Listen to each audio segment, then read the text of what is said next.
Assalamu alaikum. Бүгін de bir қызық мәселені талқылайық туғандар. Алда болса, işlerді тәртіптеу бойынша, пландаштыру бойынша. Адамдар көбінше план түзе береді. Үйленішім керек, мектепті бітішім керек, же оқуға тапсырышым керек, же мынау ішке кірішім керек, же миллион табышым керек, же ажыға барып келішім керек. Ішіғыл пландар көп, мақсаттар көп, аны біз план деп есептейміз. Мақсат, аны атқару тәртібі болушы керек, ол план.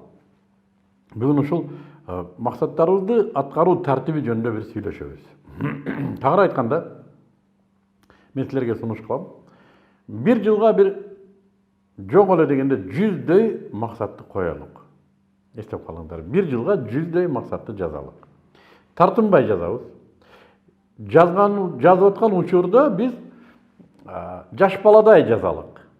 Бул болбойт да, ишке ашпайт да дебейбиз.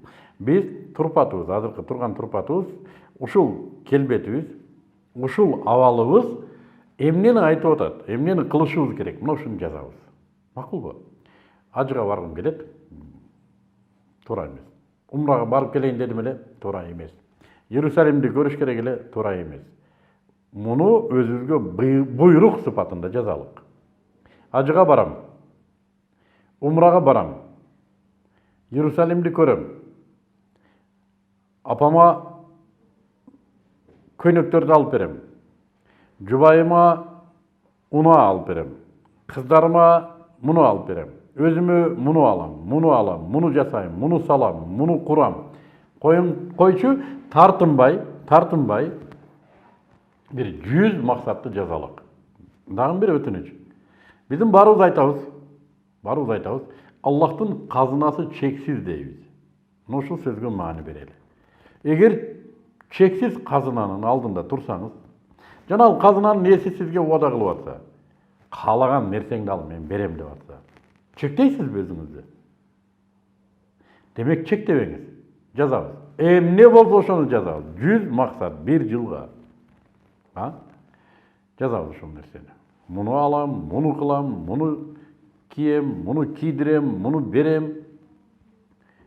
Тишимди оңдотом, ашкаданымды оңдотом, денсаулыгымды оңдойм, өзүм өнүгөм, билим алам, жаз бардыгын. Колдон келсе конкреттүү. Тарых илимин үйрөнөм, биологияны үйрөнөм, Куран бир парасын жаттайм, үйүмдү 2 кабат кылам, машинемди джипке айландырам, жаза бер бардыгын. Казынанын нээси, чексиз казынанын нээси берем деп атат. Жаза бер. Мына ушуну унутпай жаздык. Эми ушуна баа коюп чыгабыз. Кайсы максатыбыз канча сомду талап кылат? Иерусалимге барыш үчүн $10,000. Мисалы, ажыга барыш үчүн $5,000. Кенен ойнап келиш үчүн. Умрага барыш үчүн $3,000. Жазабыз, бардыгын жазабыз. Жана бул акчаны жазып атканда да үрөйүбүз учпасын. Мен муну кыла албайм, мындай акча жок да дебейбиз. Жаза беребиз. Айтып атпайбызбы? Аны бизге чексиз казынанын ээси берет. Мына ушул нерсени жаздык.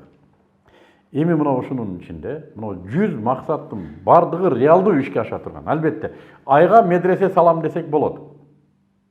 Бирок бул реалдуу эмес. Моюнга алышыбыз керек. Андан башканын бардыгы реалдуу. Демек, ишке аша турган максаттарды жаздыкпы?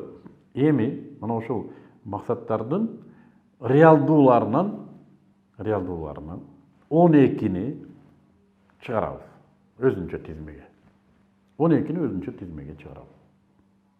Жана ушуну 1 жылга аткарам деп чечим кабыл алабыз. 1 жылда аткарам деп чечим кабыл алабыз. Колдон келсе айлары менен коюп коелу. Мунуну ноябрга, мунуну декабрга, мунуну февралга, мунуну мартка. Койдукпу? Эми ушуну кантип аткарабыз? Планын түзөбүз. Ажыга барыш үчүн мен муну нетилер кылышым керек. Мунунча акчаны кантип табам? Аны үчүн дагы 2 бизнес ачышым керек. Ал 2 бизнести ачыш үчүн мындай кылышым керек. Муну кылыш үчүн муну мындай кылышым керек, муну мындай. Тартиптей баштайбыз. Муну бизди өзгөртөт. Жана ишенип коюңуздар. Мына ушул нерселердин бардыгы жакшы пландаштырылса, 12 айдын планын 12 жумада аткарса болот. Иншалла. Мына ушуга аракет кылалы. 12 айга пландаштырабыз, 12 жумада аткарабыз.